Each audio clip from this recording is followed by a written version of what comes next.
Buenas tardes, señores y señoras. Estamos aquí para celebrar dos fechas muy importantes a los amadores de la libertad. Es el día hoy, el 5 de mayo, cuando la gente mexicana vencieron a las fuerzas imperiales de los franceses. Y aquí en Connecticut es el día de la libertad de los impuestos. El día cuando nosotros hemos pagado lo que debemos a nuestro gobierno federal, del estado y municipal. Y podemos empezar a trabajar por nosotros mismos. Y quiero decir que tal como las fuerzas mexicanas pararon las francesas, hoy en día digo que nosotros tenemos que parar el crecimiento de los impuestos y del tamaño de nuestro gobierno. Y ahora, para traducir mi comentario, me gustaría introducir mi amigo Héctor Reverón. Héctor? Thank you. I'll just say something quick. Hello, buenas tardes. Mi nombre es Héctor Reverón. My name is Hector Reverón. I live here in East Hartford in Connecticut. So Cinco de Mayo, what's the big deal with Cinco de Mayo? It's not an excuse to go out there and drink tequila and Coronas, unlike most people think. And it's not the Mexican Independence Day either. Actually, what it is it was a great Mexican army victory in the town of Puebla. There it is known as El Día de la Batalla de Puebla, where 4,000 Mexican army soldiers were able to defeat a French army of 8,000. It's a typical David and Goliath story. That's why we remember it to this day.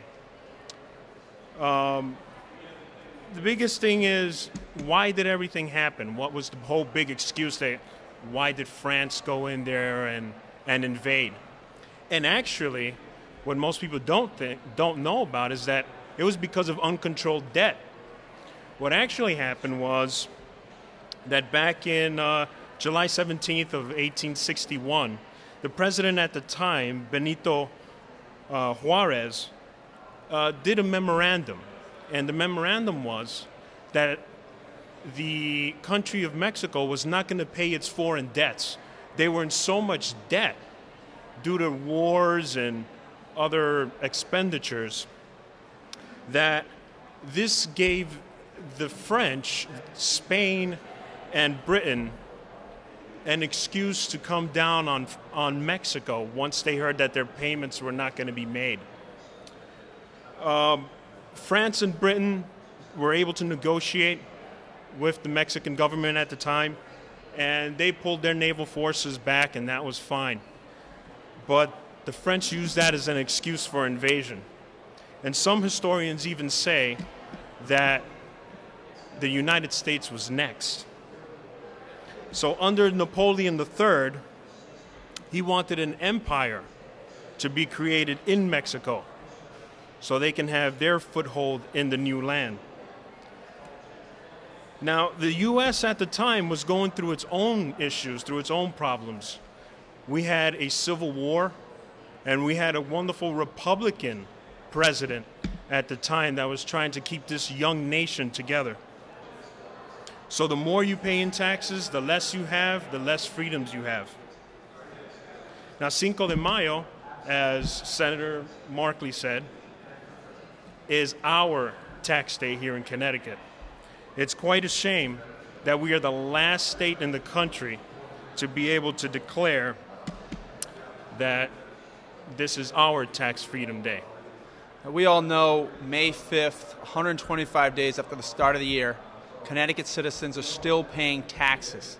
We work for free for 125 days. There's something wrong with that.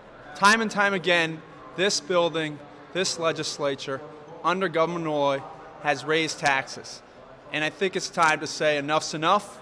We need new leaders to step up and take back our state and make sure we put the people first instead of bigger and bigger government. Thank you for allowing me to be here. God bless America.